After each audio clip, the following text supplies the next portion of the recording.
I sent one text to my dead fiancé's number. Just 3 words I never expected anyone to read. Within 20 minutes, 10 black SUVs surrounded my house. A sniper's laser dot crossed my living room wall, and the most dangerous man in the city was pinning me to the floor while bullets tore through my windows. He told me I had 48 hours to live unless I disappeared with him, and I believed every word.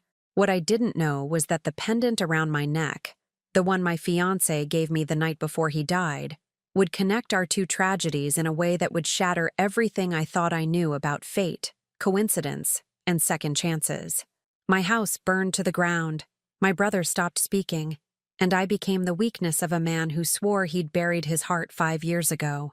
Subscribe and comment if you've ever sent a message that changed your entire life, because mine went from a wrong number to a marriage proposal, and the story in between will leave you breathless. The diner's fluorescent lights buzz above my head. My feet ache in these cheap sneakers. I count the tips on the grimy counter. $23 for 8 hours of work. It's almost midnight.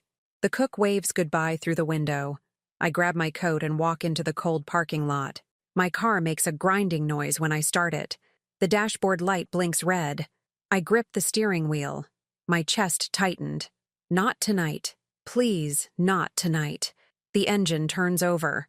I let out a breath. 15 minutes later, I pull into our neighborhood. The streetlights flicker. Half the houses are dark. I unlock the front door quietly. Leo is asleep on the couch. His stuffed bear is tucked under his chin. His face looks peaceful. I kneel beside him. His hair falls across his forehead. I brush it back gently. "Hey, buddy," I said. "Let's get you to bed." He doesn't wake. He never does anymore. I lift him carefully. He's getting heavier every month. 7 years old and already so quiet, so withdrawn. I carry him to his room. I tuck him in. His fingers curl around the bear's worn ear. "Good night," I said. "I love you." No response. There hasn't been one in 6 months. Not since the accident. Not since everything changed. I close his door softly. I walk to my room. The photo sits on my nightstand. David's face stares back at me. His smile is frozen in time. 2 years since the crash. 2 years since I lost him. 2 years of trying to hold everything together. I pick up my phone. My thumb hovers over his old number. I do this sometimes. I know it's stupid. I know the number is probably someone else's now. But tonight I'm so tired. Tonight I just want to pretend. I type the message. "I miss you. I wish you were here." I hit send before I can stop myself. The blue bubble appears on the screen. Message delivered. I stare at it. My vision blurs. Emily felt exhausted. Emily felt broken. Emily felt alone. Then 3 dots appear. My breath caught. Someone is typing. The message comes through. "Who is this?" I blink. My hands shake. It's just a recycled number. Someone new has it now. Of course they do. I type back quickly. "Sorry, wrong number. My mistake." The response is immediate. "How did you get this number?" His voice was sharp. Even through text, I can feel it. Cold. Demanding. "I said it was a mistake," I said out loud. I type, "I was texting someone who passed away. Didn't realize it was reassigned." The silence stretched. No response for 30 seconds. Then a minute. I set the phone down. My heart pounds. Why am I so nervous? It's just a wrong number. The phone rings. The sound makes me jump. An unknown number fills the screen. I stare at it. Should I answer? It rings again. My thumb hits the green button before I can think. "Hello?" I said. "Where did you get this number?" His voice was deep. Not a question. A command. "I told you. It used to belong to someone I knew. Who gave it to you?" "No one gave it to me. It was my fiancé's number. He died 2 years ago." The silence stretched again. I can hear him breathing. Low and controlled. "What's your name?" he said. "Why does that matter?" "Answer the question." Something shifts in his tone. Darker now. Dangerous. "Emily," I said. "Emily Carter." "Look, I'm sorry I texted you. It won't happen again." "Emily Carter." He repeats my name slowly. "Where do you live?" My stomach dropped. "I'm hanging up now." "Don't." "Goodbye," I said. I end the call. My hands shake harder now. I drop the phone on the bed. What just happened? I stand up. I walk to the window. The street is empty. Dark. Normal. Then headlights appear at the end of the block. One car, then two, then three. Black SUVs. All of them. They move slowly down the street. My throat tightened. They stop in front of my house. I step back from the window. My heart slams against my ribs. This can't be happening. This can't be real. Car doors open. Men step out. They wear dark suits. They move with precision. 5 men, then 10. They spread across my lawn. One walks to my front door. He stands there, waiting. I grab my phone. My fingers fumble with the screen. Should I call 911? Should I run? The knock comes. 3 sharp raps. I freeze. Leo is still asleep. I need to protect Leo. I move to his room. I open the door quietly. He's still curled around his bear. I want to wake him. I want to grab him and hide. But where? Where can we go? Another knock, louder this time. Emily Carter. A voice calls from outside. Open the door. I don't recognize it. It's not the man from the phone. This voice is lighter, almost polite. I have a gun. I lied. I call back. I've already called the police. No, you haven't. The voice stays calm. And we're not here to hurt you, but you need to open this door. Leave me alone. I didn't do anything wrong. Footsteps move across the porch. Whispers I can't make out. Then a new voice cuts through. Step back from the door. His voice was cold. The one from the phone. I know it instantly. I press myself against the wall. Leo's door is behind me. My breath comes in short gasps. I'm giving you 10 seconds, he said. Then we're coming in. You can't do that. This is my home. 10. Emily felt scared. Emily felt trapped. 9. Please, just go. I don't know who you are. 8. I have a child in here, please. 7. Something crashes. Glass shatters. I scream. It came from the living room window. Get down! The voice shouts. A red dot appears on the wall. It dances across the hallway. Then another one. They sweep toward me. Laser sights. The front door explodes inward. Wood splinters everywhere. Men rush inside. Black suits blur past me. One grabs my arm. He pulls me to the floor. His body covers mine. Gunfire erupts. The sound is deafening. Glass breaks. Bullets punch through walls. I can't breathe under his weight. Stay down, he said. Don't move. More shots. Shouting outside. Footsteps pound above my head. Then silence. The man on top of me doesn't move yet. I can hear his heartbeat. Fast but steady. Clear! Someone shouts from outside. He stands. He pulls me up with him. My legs shake. I can barely stand. A tall man steps through the broken doorway. He's older than the others. Maybe mid-30s. Dark hair, dark eyes. His suit is perfectly tailored despite the chaos. His eyes found mine. You're Emily Carter, he said. Not a question. I nod. I can't speak. My throat is too tight. I'm Dante Moretti. He walks closer. And someone just tried to kill you. Why? My voice cracks. Why would anyone want to kill me? Because you texted my number. He stops 2 feet away. Because now they think you know something. Because you're connected to me. I don't know you. I don't know anything. It doesn't matter what you know. His jaw tightened. It matters what they think you know. Sirens wail in the distance. Dante's head turns toward the sound. Something shifts in his expression. We're leaving, he said to his men. Now. They move instantly. They're out the door in seconds. Dante looks back at me one more time. Lock your doors. Don't go anywhere tonight. His voice was flat. And don't call the police. Not if you want to stay alive. Then he's gone. The SUVs pull away. Their tail lights disappear around the corner. I stand in my destroyed living room. Glass covers the floor. Bullet holes scar the walls. My hands won't stop shaking. Leo appears in the hallway. His eyes are wide. He's clutching his bear. He saw everything. I run to him. I pull him into my arms. He doesn't make a sound. He never does. But his small body trembles against mine. It's okay, I said. It's going to be okay. The sirens grow louder.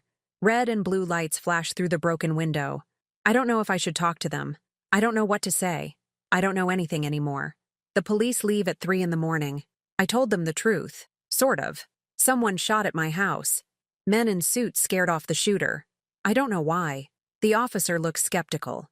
He gives me his card. He tells me to call if I remember anything else. I won't call. Dante's warning echoes in my head. Don't call the police. Not if you want to stay alive.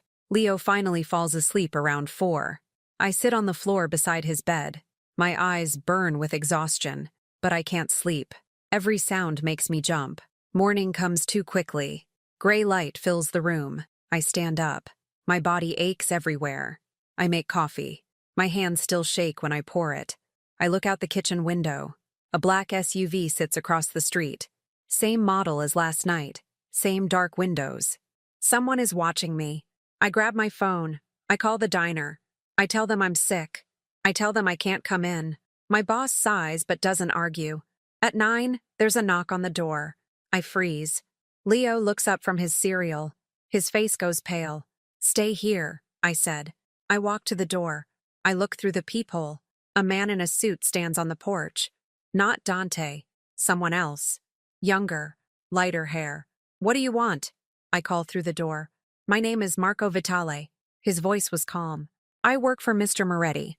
I'm here to make sure you're safe. I don't need you here. With respect, ma'am, you do. He doesn't move. There's still a threat. I'm staying until it's handled. You can't just camp outside my house. I'm not camping. I'm watching. He pauses. You won't even know I'm here. I open the door a crack. Marco is maybe 35. Clean-cut, professional. He doesn't look threatening, but I know better now. Why would anyone still want to hurt me? I asked. Because they don't know you're nobody yet. His eyes found mine. They need to be sure. That takes time. How much time? As long as it takes.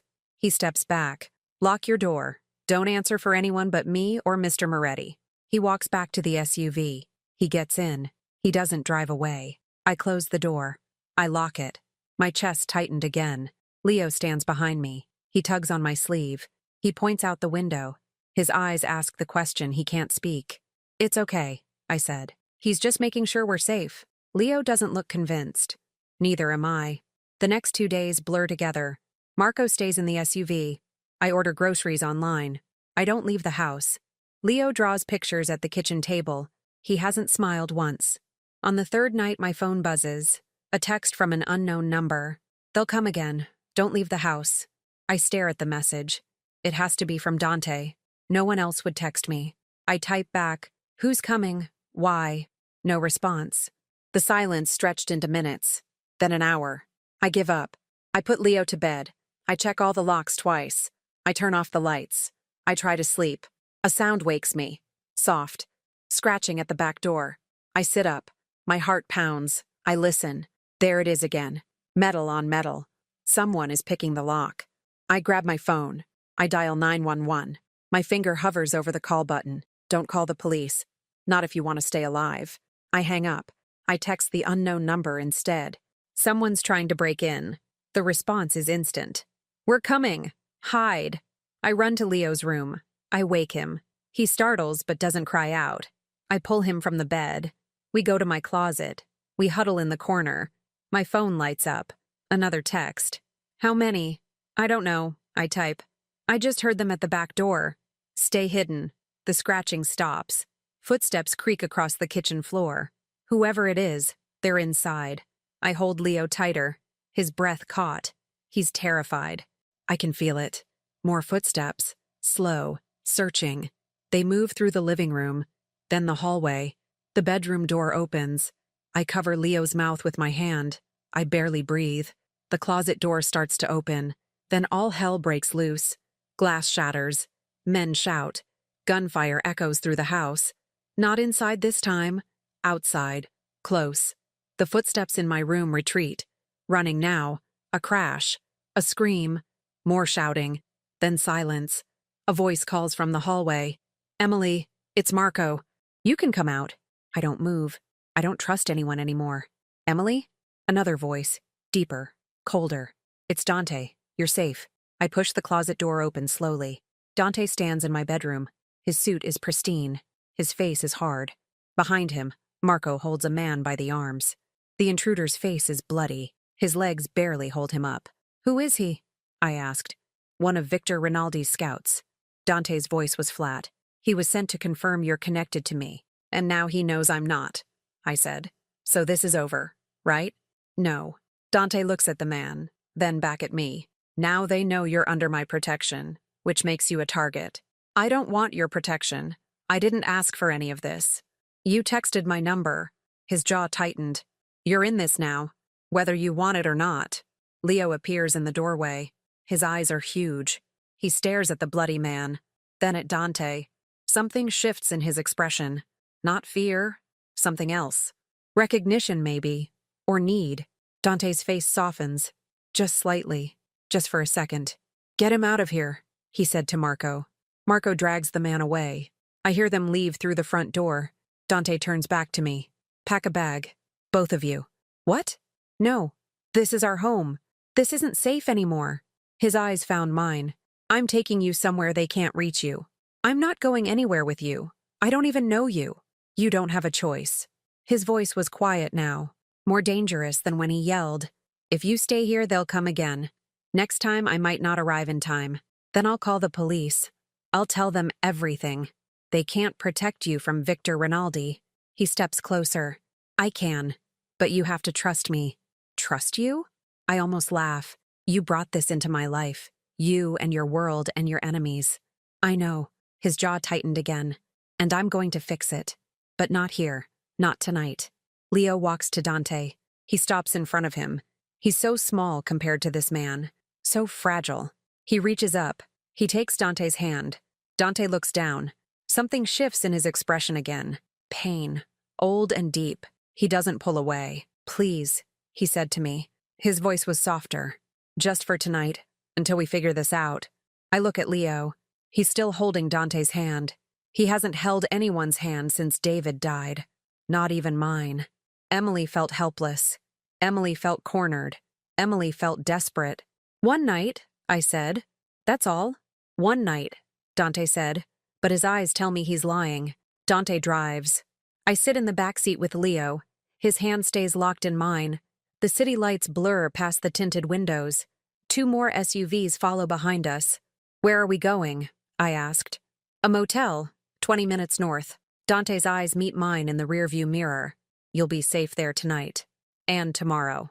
We'll figure that out tomorrow. The motel is cheap. Peeling paint and flickering neon. Dante parks in the back. Marco pulls up beside us. 3 other men spread out across the parking lot. Room 18. Dante hands me a key. 2nd floor. Corner unit. I take it. My fingers brush his. They're cold despite the warm night. I pull back quickly. Thank you, I said. The words taste bitter. I don't want to thank him. I want my life back. There's cash in the nightstand. His voice was quiet. Enough for a few days. Food, clothes, whatever you need. I can't take your money. You can. His jaw tightened. And you will. For him, if not for yourself. He looks at Leo. Leo stares back. Still silent. Still holding that worn bear. Keep it if you must, Dante said. But if anything happens to that boy, it's on you. The words hit hard. They're meant to. I know that. But they still hurt. Leo lets go of my hand. He walks to Dante. He reaches up again. Dante kneels. They're eye to eye now. Leo touches Dante's face. Just once. Gentle. Then he walks back to me. Something shifts in Dante's expression. Pain crosses his face. Raw and unguarded. He stands quickly. He turns away. Marco will be outside all night, he said. Don't open the door for anyone else. Then he's gone. The SUV pulls away. The taillights fade into traffic. I watch until they disappear. My chest tightened. Come on, buddy, I said to Leo. Let's go inside. The room smells musty. Stained carpet. Thin walls. But the door locks. The windows have bars. It's better than home right now. I find the cash in the nightstand. $500. All 20s. Neatly stacked. I sit on the bed. Leo climbs up beside me. He leans against my shoulder. His breath caught once. Then steadies. I'm sorry, I said. I'm so sorry this is happening. He doesn't respond. He hasn't spoken since the accident. 6 months of silence. 6 months of watching my little brother disappear inside himself. I pull him close. I try to sleep, but every sound makes me jump. Every car that passes. Every door that opens somewhere down the hall. Morning comes slowly. Gray light through dirty curtains. Leo is already awake. He sits by the window. He watches Marco's SUV in the parking lot. My phone buzzes. A text from an unknown number. Coffee and breakfast are outside your door. Don't leave the room. I open the door carefully. A paper bag sits on the concrete. Still warm. Coffee in a carrier. Donuts in a box. Marco waves from his car. I wave back. I close the door. Leo eats quietly. I drink the coffee. It's good. Better than I expected. I check my phone for messages from the diner. Nothing. I should call. I should explain. But what would I say? Sorry, I'm hiding from the Mafia in a motel. I'll be back when it's safe. I laugh. The sound comes out broken. Emily felt exhausted. Emily felt trapped. Hours pass. Leo draws with crayons I find in my purse. I watch TV with the sound off. Marco stays in his car. No one else comes. At 3 p.m, my phone rings. Unknown number. I answer. Emily. Dante's voice. How are you? Bored, scared, angry. I pause. Take your pick. I'm working on a more permanent solution. It'll take a few days. What kind of solution? The kind that ends this. His voice was flat. The kind that keeps you safe. I don't want anyone hurt because of me. Too late for that. Something shifts in his tone. This isn't your fault, but I need you to stay where you are. How long? As long as it takes. The same words Marco used. I'll call you tonight. He hangs up. I stare at the phone. My stomach tightened. The day drags. Leo falls asleep on the bed. I sit by the window. I watch the parking lot. I think about David, about the life we were supposed to have, the wedding that never happened, the future that died with him. I think about the pendant around my neck, his mother's ring. He gave it to me the night before the accident. He said it was lucky. He said it would keep me safe. It didn't keep him safe. It didn't keep any of us safe. My eyes burn. I press my palm against them. I won't cry. Not now. Not here. Smoke wakes me. Thick and acrid. I bolt upright. The room is dark. How long did I sleep? I run to the window. Orange light fills the sky. Flames. Huge and bright. Close. Too close. My house is burning. I can see it from here. 2 miles away, but I know. I know it's mine. My phone rings. Marco.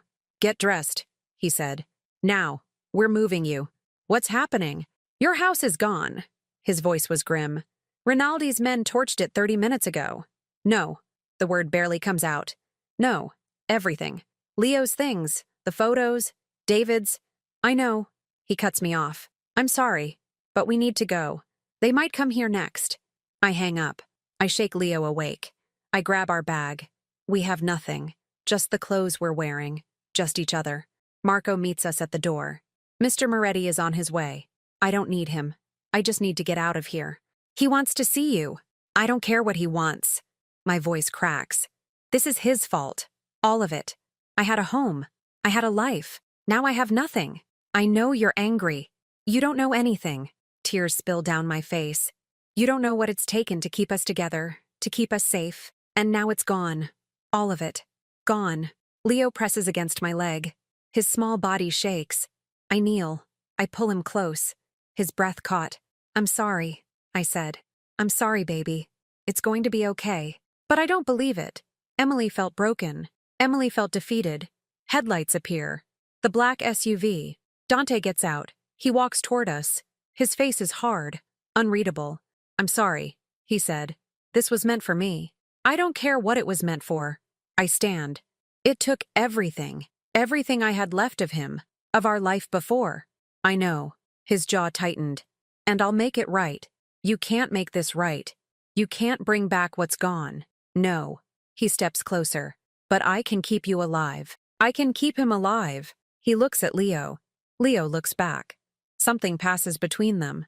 Understanding, maybe. Or shared grief. You're coming with me, Dante said. To my home, where I can actually protect you. I don't want... This isn't a negotiation anymore. His voice was cold again, commanding. You have no home, no money, no way to protect yourself or your brother. You're coming with me. The truth of it hits hard. He's right. I have nothing. No leverage, no options, no choice. I look at Leo. His eyes are huge in his small face. He needs safety. He needs stability. I can't give him either right now. Fine, I said. But this is temporary, just until I figure something else out. Fine, Dante said, but his eyes tell me he's lying again. He opens the SUV door. Leo climbs in first. I follow. Dante slides in beside me. Too close. I can feel the heat from his body. I shift away. The drive takes an hour. We leave the city behind. We wind along coastal roads. Cliffs on one side, ocean on the other. The moon reflects off dark water. Finally, we turn through iron gates. A long driveway, trees on both sides. Then the villa appears. It's massive. White stone, tall windows, balconies overlooking the ocean. Guards stand at the entrance. More patrol the grounds. Emily felt small. Emily felt out of place. "This is your home?" I asked. "Yes." Dante gets out. "Welcome." A woman meets us at the door. She's older, maybe 60. Gray hair pulled back, kind eyes. She smiles at Leo. "This is Rosa," Dante said. "She runs the household." "Hello, sweetheart." Rosa kneels. She's at Leo's level. "You must be tired. Would you like some cookies?" Leo looks at me. I nod. He takes her hand. She leads him inside. He goes without hesitation, without fear. "She's good with children," Dante said. She had 4 of her own. Had. They're grown now, moved away. His voice was softer. "She's lonely, I think. She'll be happy to have him here." We walk inside. Marble floors, high ceilings, artwork on the walls. Everything is clean, perfect, cold. "Your rooms are upstairs." Dante gestures to a wide staircase. "Second door on the left. Leo's is next to yours." "Thank you," I said. The words still taste bitter. "There are clothes in the closet. Rosa's daughter left some things. They might fit." "You think of everything." I try. Something shifts in his expression. "Get some rest. We'll talk in the morning." He walks away. His footsteps echo through the empty hall. I watch him disappear around a corner. I find Leo in the kitchen. Rosa gives him milk and cookies. He eats slowly. His eyes dart around the room, taking everything in. "Come on," I said. "Let's see our rooms." Rosa shows us upstairs. The rooms are beautiful. King-sized beds, soft carpets, windows facing the ocean. But they feel wrong. Too big, too fancy. Not ours. I help Leo change into pajamas Rosa provides. I tuck him into bed. He holds his bear tight. His eyes stay open. "I know this is scary," I said. "But we're safe here, I promise." He doesn't believe me. I can see it in his face. I don't blame him. I don't believe it either. I kiss his forehead. I leave his door cracked. I go to my own room. I shower quickly. I put on borrowed clothes. They fit well enough. I stand at the window. The ocean stretches endlessly, dark and vast. Waves crash against the cliffs below. The sound is constant, rhythmic. My chest tightened again. I grip the windowsill. I won't cry. I won't break down. Not here. Not where Dante might see. But the tears come anyway, silent and hot. They run down my face. They drip onto my borrowed clothes. Everything is gone. My home, my things. The last pieces of David. All of it burned to ash. And I'm trapped here, in this beautiful prison, with a man I don't know. A man whose world eats people alive. I press my forehead against the glass. The cold helps. It grounds me. Reminds me I'm still here. Still breathing. Still fighting. For Leo. Always for Leo. I'll find a way out. I'll figure something out. I always do. But tonight, I let myself grieve. Tonight, I let myself break. Tomorrow, I'll be strong again. Morning comes too bright. Sunlight pours through the windows. I wake disoriented. The bed is too soft. The room too quiet. Then I remember. The fire. The villa. Dante. I get dressed quickly.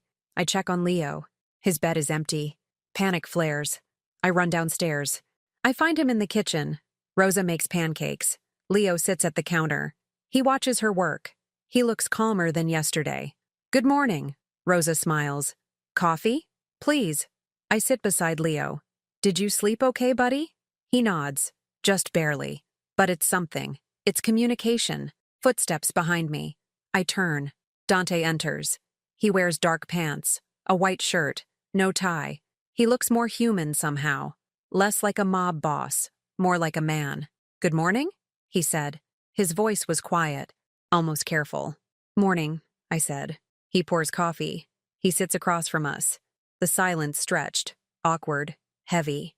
Leo pushes a piece of paper across the counter, toward Dante. It's a drawing, stick figures. 3 of them, holding hands. One tall, one medium, one small.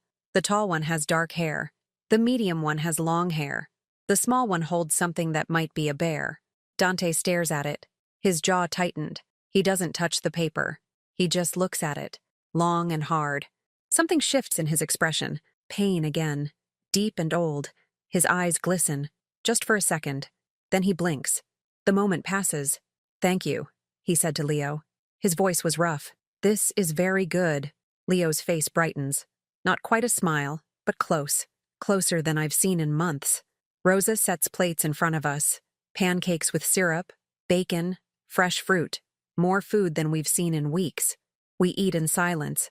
But it's different now. Less tense. Almost comfortable. Dante's phone buzzes. He checks it. His face hardens. He stands. "I have to go," he said. "Marco will be here. And the guards. Don't leave the property." "How long will you be gone?" I asked.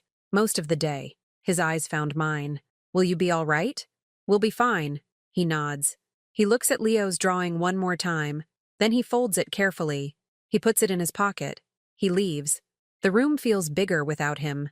Emptier. "He's not so scary," Rosa said. She clears the plates. "Not when you get to know him. He's dangerous." "Yes." She doesn't deny it. "But not to you. Not to that boy." "How do you know?" "Because I've worked for him 8 years." She starts washing dishes. "I've seen him with many people. I've never seen him look at anyone the way he looks at your brother." "What do you mean?" "Like he's seeing a ghost."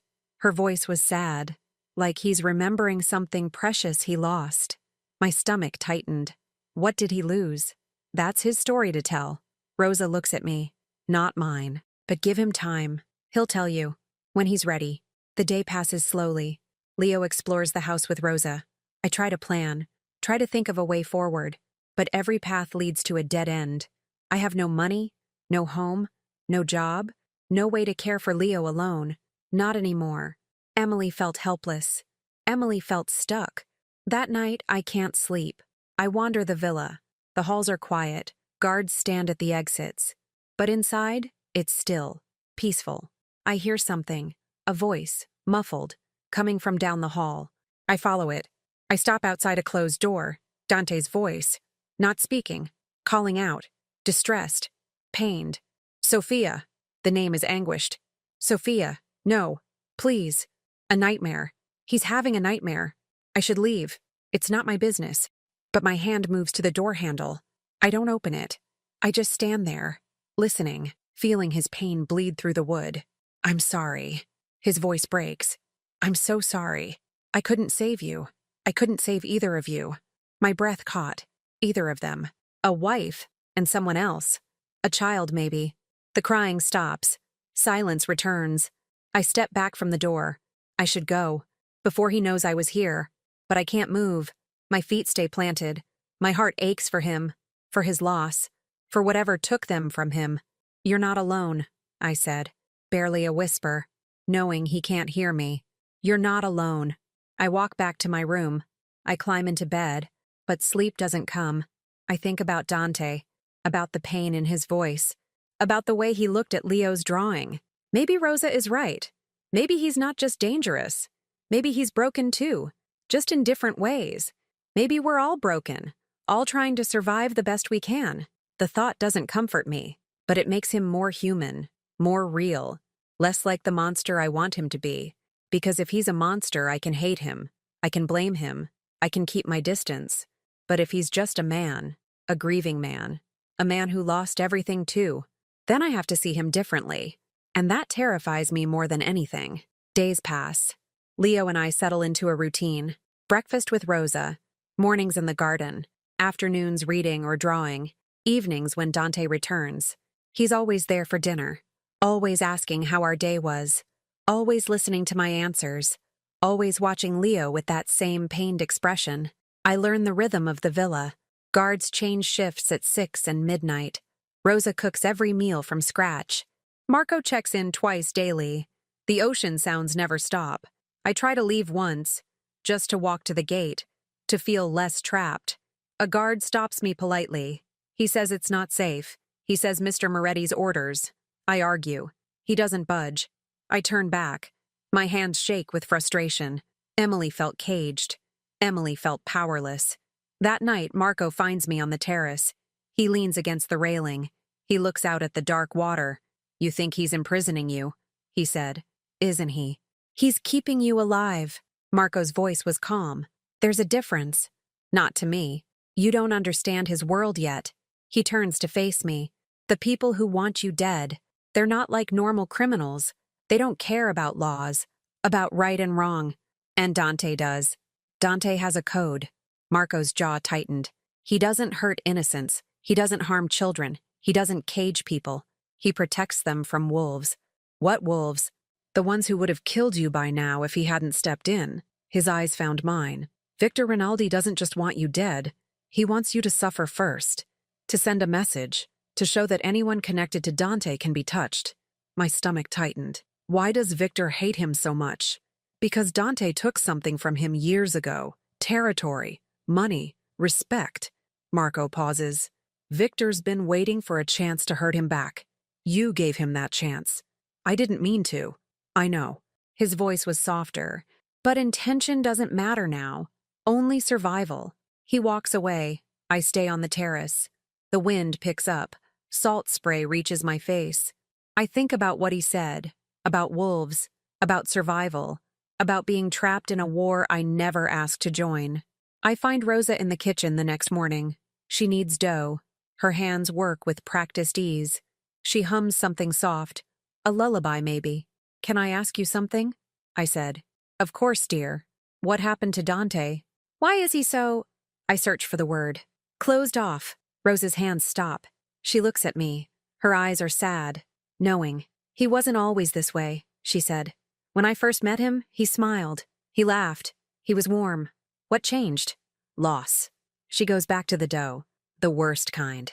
The kind that steals your soul." "Marco said he lost his wife and daughter, Sophia and Aria." Rosa's voice was soft. "Sophia was beautiful, kind. She softened his edges, made him better. And Aria. She was 4. All curls and giggles. She was his whole world." My chest tightened. "How did they die?" "Car bomb." Rosa's hands shake slightly. "Meant for him, but he was running late that day. So Sophia took Aria to ballet class alone. They were stopped at a red light when it went off." "Oh, God." "He found them." Rosa wipes her eyes. "Or what was left." "Marco said he screamed for hours. That something broke in him that day. Something that never healed." Emily felt sick. Emily felt heartbroken for him. "That was 5 years ago," Rosa said. "He hasn't been the same since. Cold, distant, focused only on work, on power, on revenge." "Did he find who did it?" "Yes." Her voice was dark. "And they paid. Slowly. I don't ask for details. I don't want to know. Some things are better left unknown." "Why are you telling me this?" I asked. "Because you need to understand." Rosa looks at me. "When he looks at Leo, when he watches you, he's not seeing you as problems. He's seeing second chances. He's seeing what he lost. That's not fair to us." "No," she agrees. "It's not, but it's the truth." That afternoon, I take Leo outside. The garden is huge. Stone paths, flower beds, a fountain in the center. Beyond it, the cliffs drop to the ocean. Leo runs ahead. He's faster now, more confident. The villa has been good for him in ways I didn't expect. Dante appears from a side path. He carries a fishing rod. 2, actually. One adult-sized, one smaller. "I thought Leo might like to try," he said. His voice was careful, like he's asking permission. He's never fished before. Neither had I at his age. Something shifts in his expression. "My father taught me. It's a good memory. One of the few." Leo runs back to us. He sees the rods. His eyes light up. Not quite excitement, but interest, curiosity. "Would you like to learn?" Dante asked him. Leo nods. Immediate, certain. They walk to the cliff's edge together. A wooden pier extends over the water. They sit side by side. Dante shows him how to hold the rod, how to cast, how to wait patiently. I watch from the garden. My throat tightens. Leo leans against Dante's arm. So natural, so trusting, like he's known him forever. An hour passes. Then another. The sun moves lower. Golden light bathes everything. They catch nothing, but neither seems to care. Then Leo's rod bends. He jumps up. Dante steadies him, guides his hands. Together they reel it in. A small fish, silver and wriggling. Leo laughs. The sound stops everything. My breath caught. My heart pounds. I haven't heard that sound in 6 months. Not since David died. Not since Leo went silent. But here it is. Light and pure. A child's laughter. Dante freezes. His face changes. The cold mask cracks. Pain and joy mix together. His eyes glisten. He blinks quickly. "Good job, kid," he said. His voice was rough. "You're a natural." Leo smiles. Actually smiles. Wide and genuine. He holds up the fish. Proud. Happy. Something shifts inside me. A wall I've been building cracks. I've been so angry at Dante. So resentful.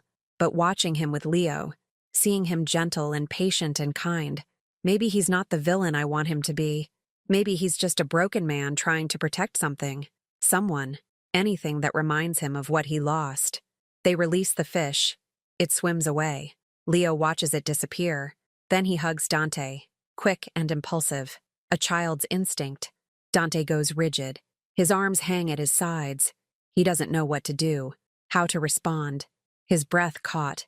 Then slowly, carefully, he hugs Leo back. One arm around those small shoulders. His eyes squeeze shut. His jaw tightens. Emily felt something shift. Emily felt her anger blur into understanding. When they walk back, Dante's eyes find mine. We don't speak, but something passes between us. Acknowledgement, maybe. Or truce. "Thank you," I said quietly. He nods. "Anytime." That night, I can't stop thinking about it. About Leo's laugh. About Dante's face. About the gentleness in his hands when he taught my brother to fish. I wander the villa again, restless, unable to settle. I find myself outside Dante's study. Light glows under the door. He's still awake. I knock. Soft. Almost hoping he won't hear. "Come in," he said. I open the door. He sits behind a large desk. Papers spread before him. A glass of whiskey in his hand. He looks tired. Older than his 34 years. "Can't sleep?" I asked. "Never could." He gestures to a chair. "Sit, please." I do. The leather is soft. Expensive. Everything here is expensive. Everything except us. "Thank you," I said. "For today. With Leo. He hasn't laughed since my fiancé died." I heard it. His voice was quiet. "It's a good sound." "It is." I pause. "Rosa told me. About your wife, your daughter. I'm sorry." His jaw tightened. He drinks. The silence stretched. "Sophia was pregnant," he said finally. "We didn't know yet. She was going to tell me that night. After ballet class. She had the test in her purse." My chest tightened. "I'm so sorry. The bomb was meant for me." His voice was flat, empty. "I was supposed to be driving, but I had a meeting. I asked her to take Arya alone, so it's my fault. All of it. It's not. It is." He looks at me. His eyes are dark, haunted. I buried my heart with them. I swore I'd never care about anyone again, never let anyone close, because everyone I love dies. That's not true, isn't it? He drinks again. My mother, my father, Sophia, Arya, the baby I never got to meet, everyone. "I know what it's like to lose someone," I said. "David was everything to me. When he died, I wanted to die too, but I couldn't, because Leo needed me. You're stronger than me then." Something shifts in his expression. I didn't have a reason to keep going, so I became this instead.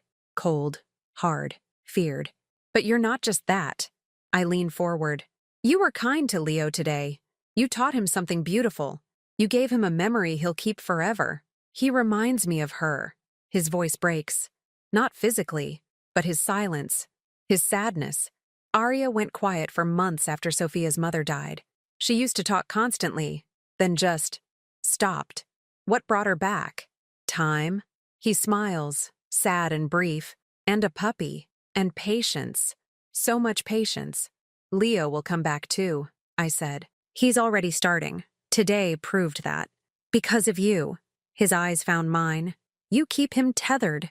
You keep him fighting. You're a good sister. A good person. I'm just trying to survive. We all are. He sets down the glass. I realize my pain mirrors your own. We both lost the people we loved most. We're both just trying to move forward, trying to find a reason to keep breathing. My throat tightens. I reach across the desk. I touch his hand.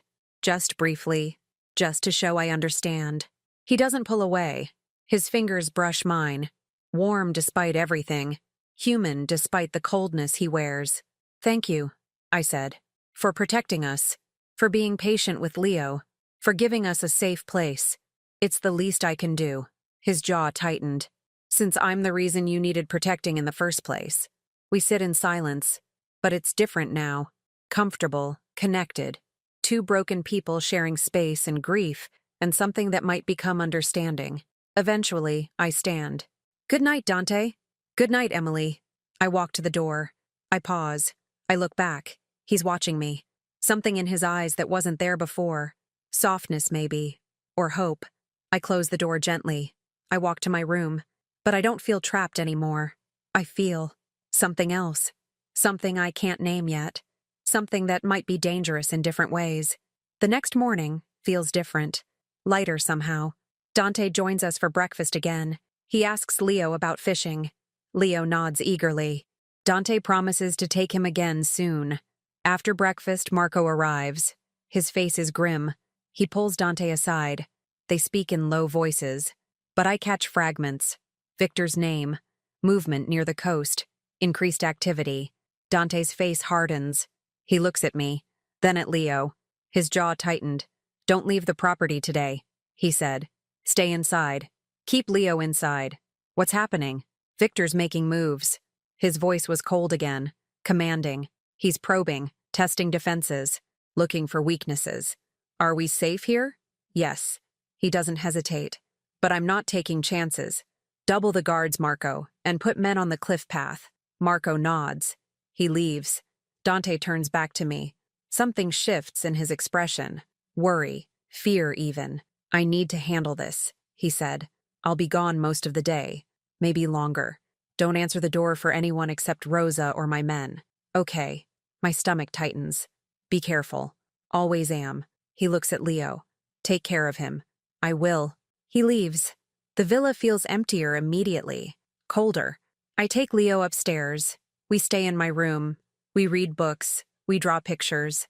We try to pretend everything is normal. Hours pass. Afternoon becomes evening. Rosa brings us dinner on trays. She looks worried, but she smiles for Leo. She tells him stories about her grandchildren. Night falls. Still no word from Dante. I check my phone constantly. Nothing. The silence stretched. Heavy and ominous. At 10, I hear it. A sharp crack, like fireworks. But not fireworks. Gunfire. Distant but unmistakable. I grab Leo. We go to the closet. We hide. My heart pounds. My breath comes fast. Emily felt terrified. Emily felt helpless. More shots. Closer now. Shouting. Running footsteps in the halls. Then silence. Complete and total. I hold Leo tighter. He doesn't make a sound. He never does. But I feel his heart racing. Feel his fear. A knock on my door. Emily. It's Marco. You can come out. I don't move. I don't trust anyone right now. Emily. Another voice. Dante. It's over. We're clear. I push the closet door open. Dante stands in my room. Blood on his shirt. Not his own, I think. I hope. His face is hard. Dangerous. What happened? I asked. Sniper on the North Cliff. His voice was flat. One of Victor's men. He took a shot through the window. Guest wing. No one was hurt. Are you sure? I'm sure. He walks to the window. He looks out. His jaw tightens. But this confirms it. Victor knows you're here, and he's willing to strike at my home. What do?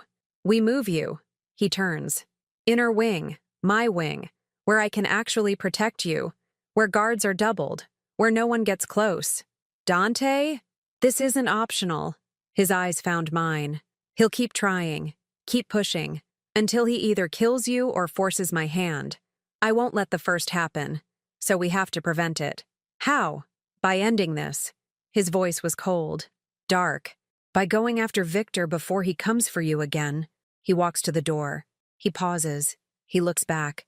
Something shifts in his expression. I won't let him hurt you, he said quietly. Or Leo. I swear it. Then he's gone. I stand frozen. My hands shake. Leo comes out of the closet. He's crying. Silently, tears run down his face. I hold him. I rock him. I whisper that it's okay, that we're safe, that Dante will protect us. But I don't know if I believe it anymore. I don't know if anyone can protect us from this. From Victor's hatred. From the violence that follows Dante everywhere he goes. A guard appears. Ma'am, Mr. Moretti wants you relocated. Now, please gather what you need. We follow him through the villa, down different halls, through a heavy door, into a wing I've never seen. More guards here, cameras everywhere, reinforced walls. My new room is smaller, darker. A window overlooks the courtyard. Bulletproof glass, the guard explains. Leo's room connects to mine. No separate entrance. A prison within the prison, but a safe one, I hope. I pray. I put Leo to bed. He won't let go of my hand. I lie beside him. I stroke his hair. I hum the lullaby our mother used to sing, before she died, before everything fell apart. He finally sleeps. I slip away. I go to my window. I look out at the dark courtyard. Guards patrol constantly. Silent shadows in the night. Then I see him. Dante. He stands alone near the fountain. He's changed clothes. The bloody shirt is gone. But his posture is different. Slumped. Defeated. Tired. As I watch, he sits on the fountain's edge. He puts his head in his hands. His shoulders shake. Just once. Just briefly. He's breaking. The weight of protecting us. Of fighting Victor. Of keeping everyone alive. It's crushing him. My chest tightened. I press my hand to the glass. I want to go to him. To tell him he's not alone. To share this burden somehow. But I can't. The door is locked from outside. For my safety. For my protection. For my prison. So I just watch. And hurt for him. And wonder how much longer any of us can survive this. A bullet casing rolls across my windowsill. Small and brass. I didn't hear it fall. But there it is. Left as a message. As a warning. Victor was here. Or his men were.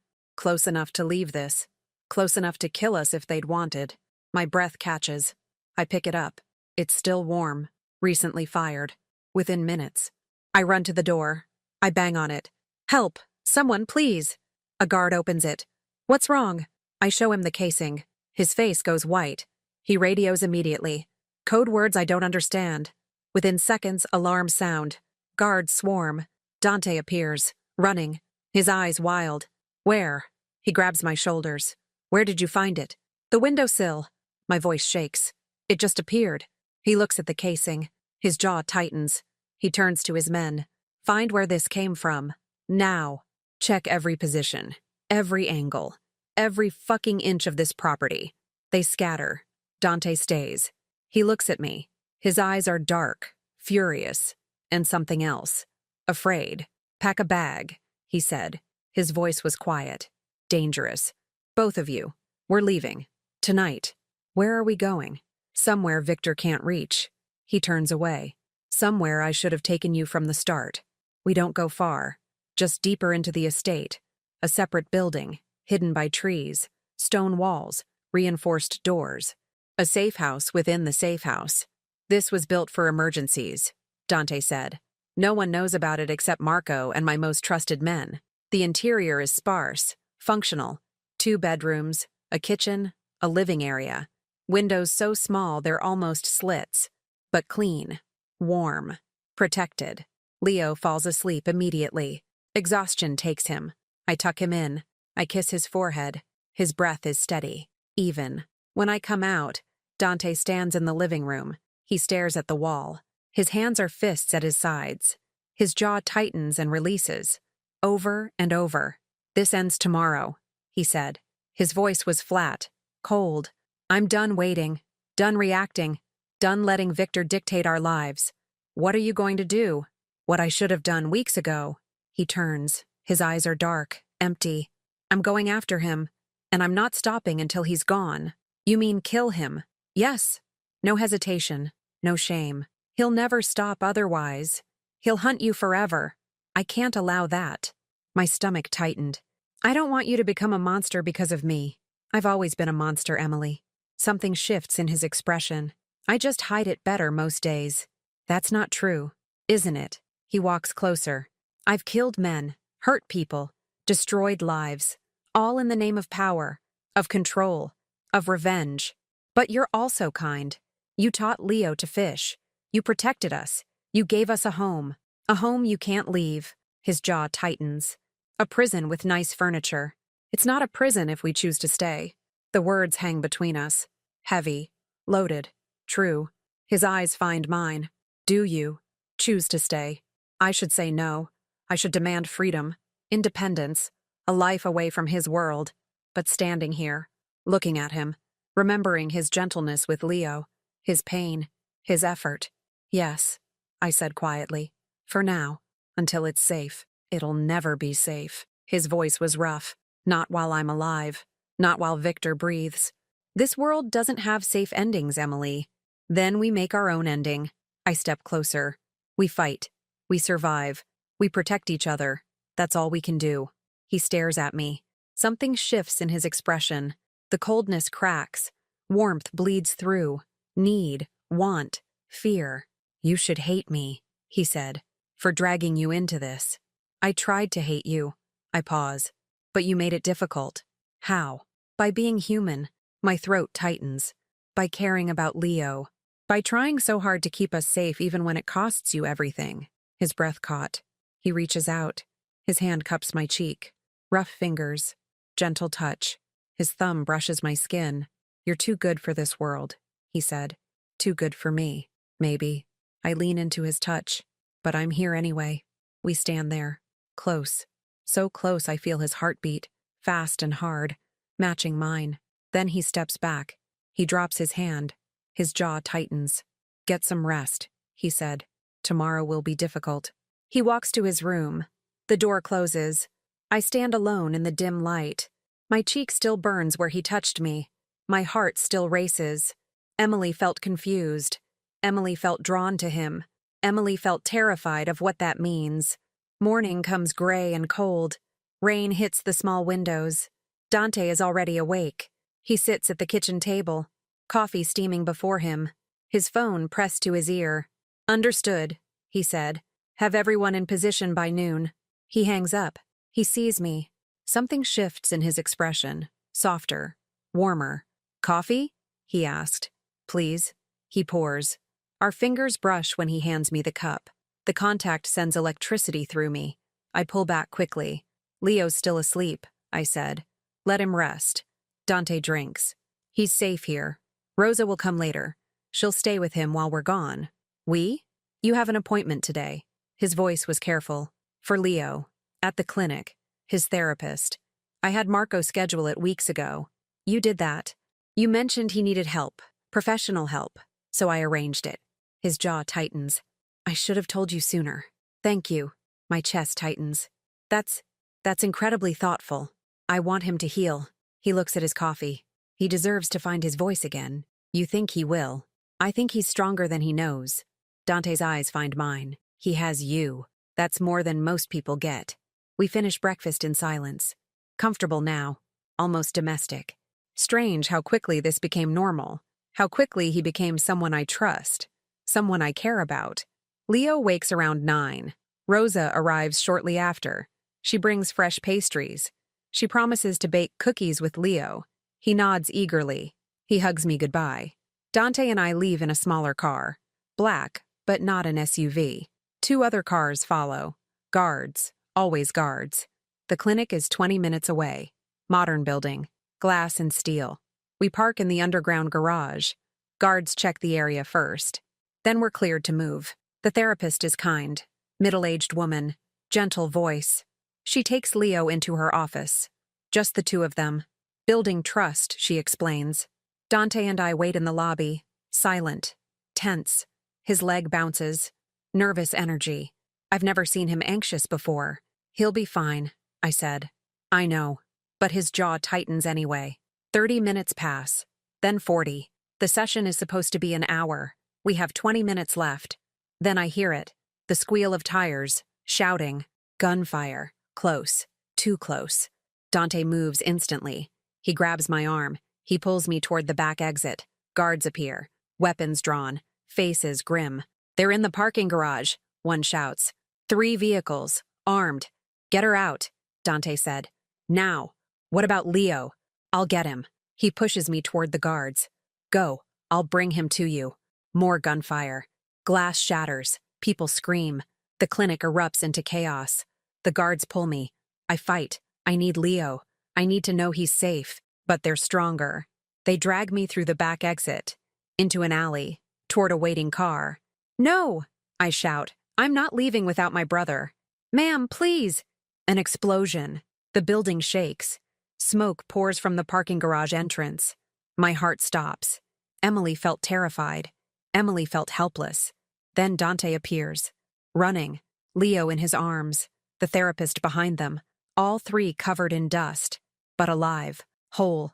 Relief floods through me. I run to them. I take Leo from Dante. I hold him tight. He's shaking, crying, but breathing. Get them in the car, Dante said. His voice was cold, commanding. Take them back to the safe house. Don't stop for anything. What about you? I asked. I'm ending this. His eyes are dark, empty, dangerous. Tonight. Victor dies tonight.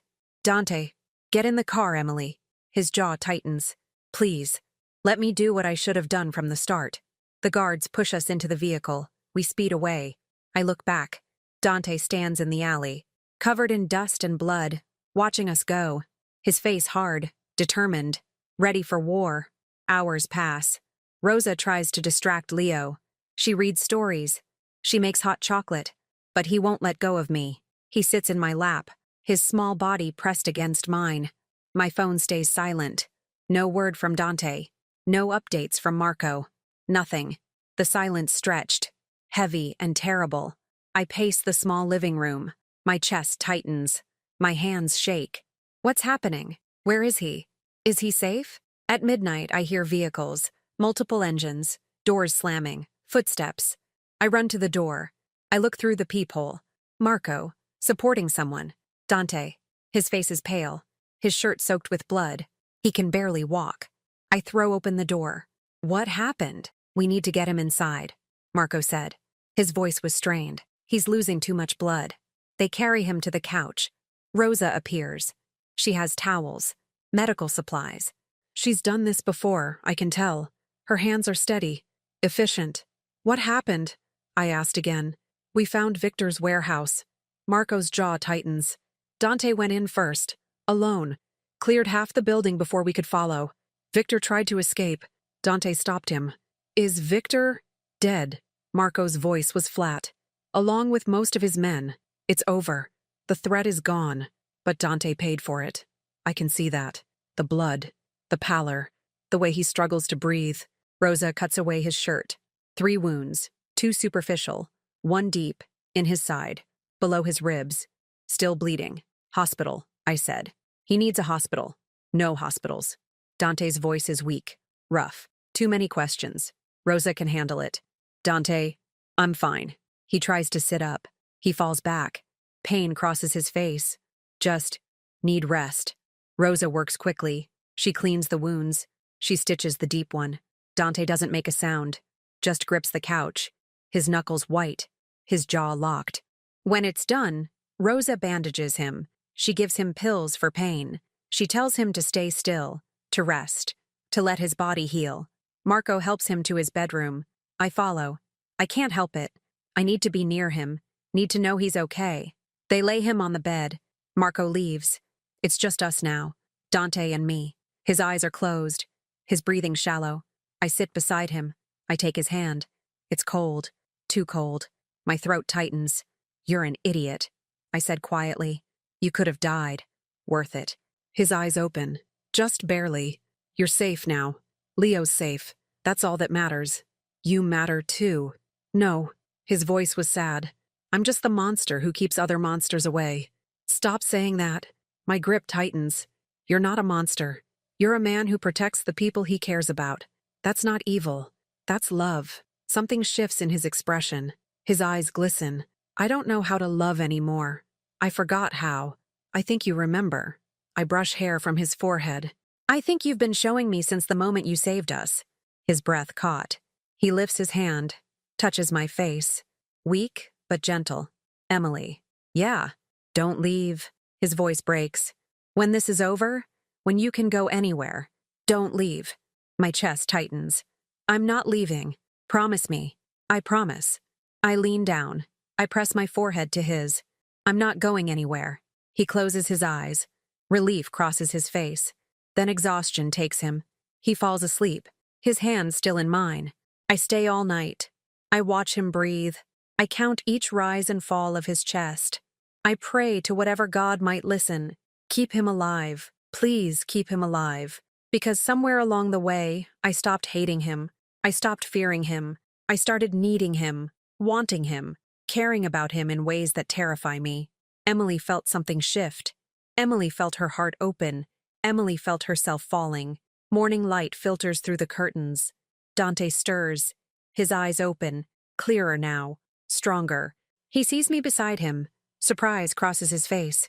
You stayed, he said. I told you I would. All night? All night. I squeeze his hand. How do you feel? Sore. He shifts carefully. Winces. But alive, thanks to Rosa. And your stubbornness. That too. He almost smiles. Is Leo?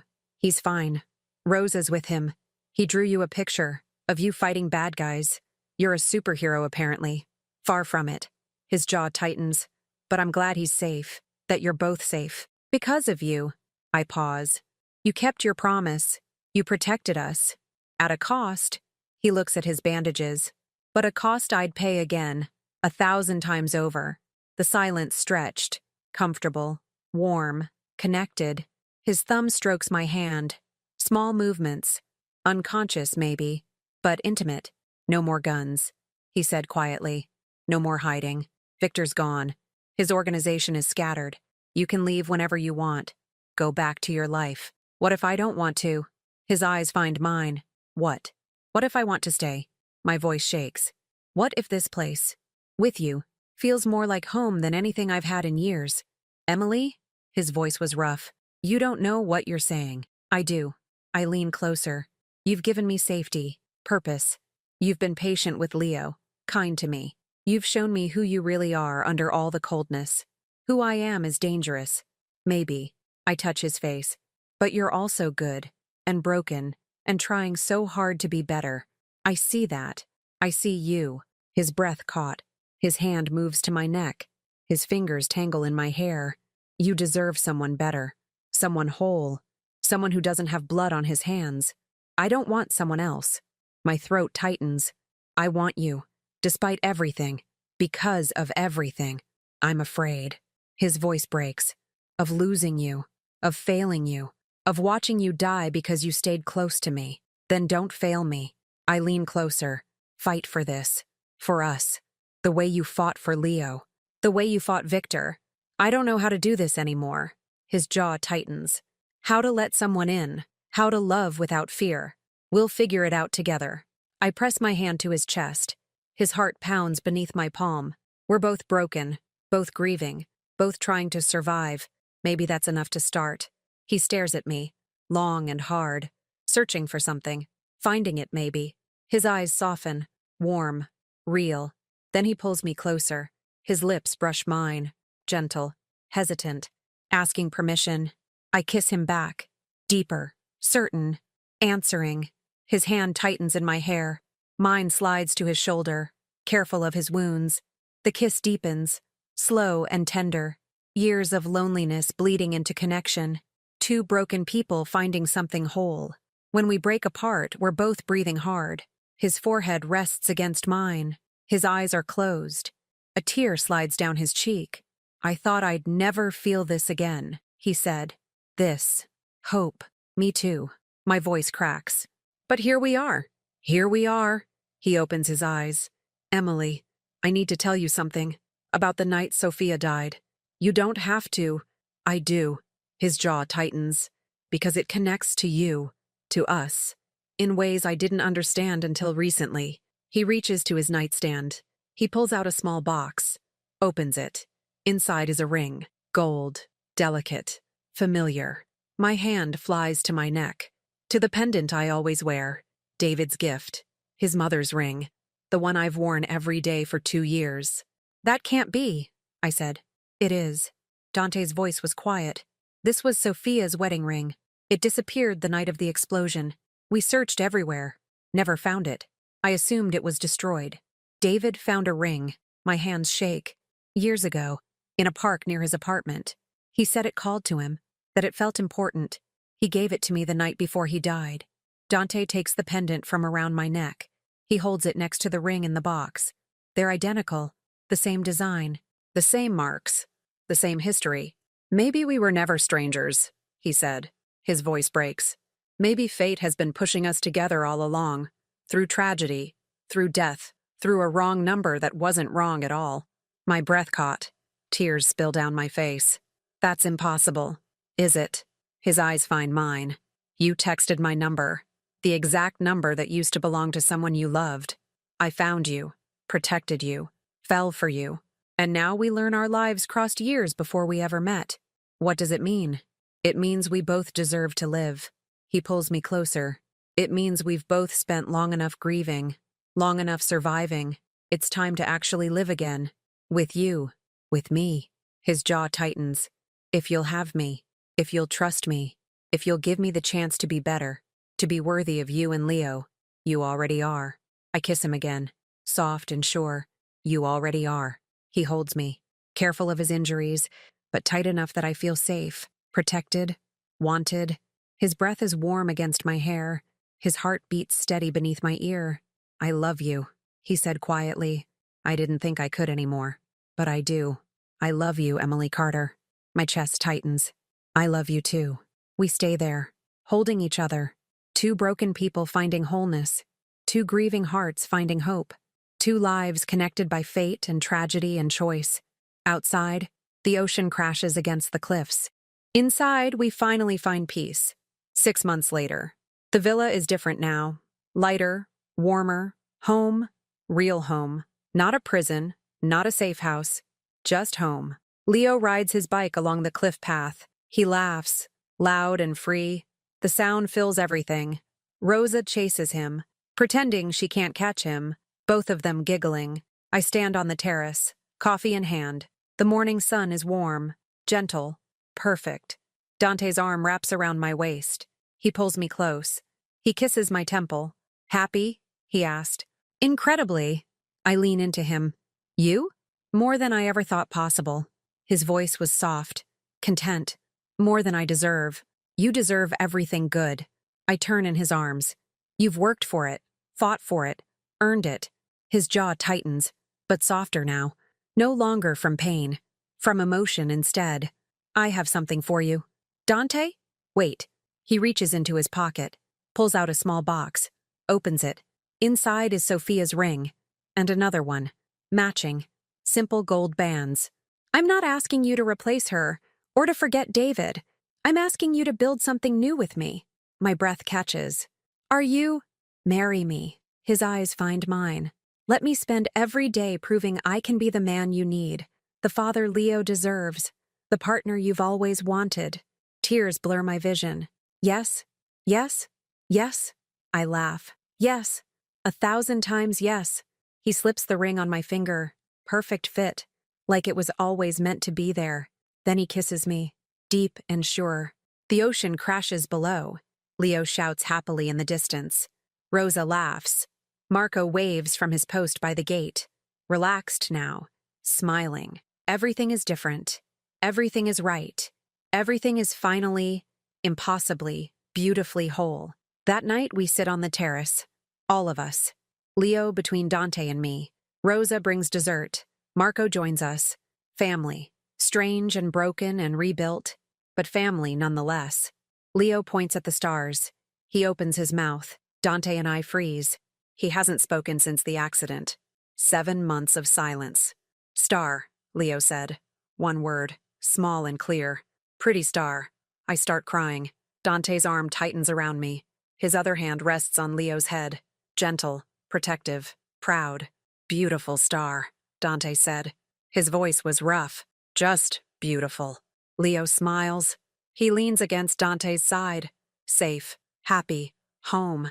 The way children should be. The way he deserves to be.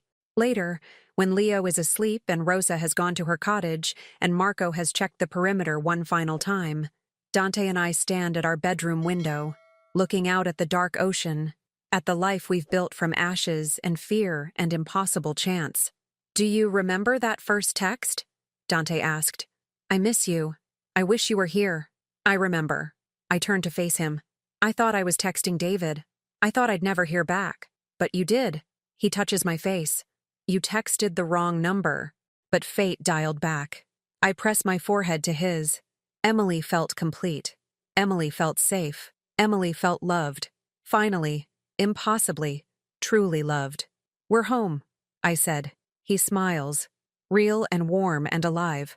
"We're finally home."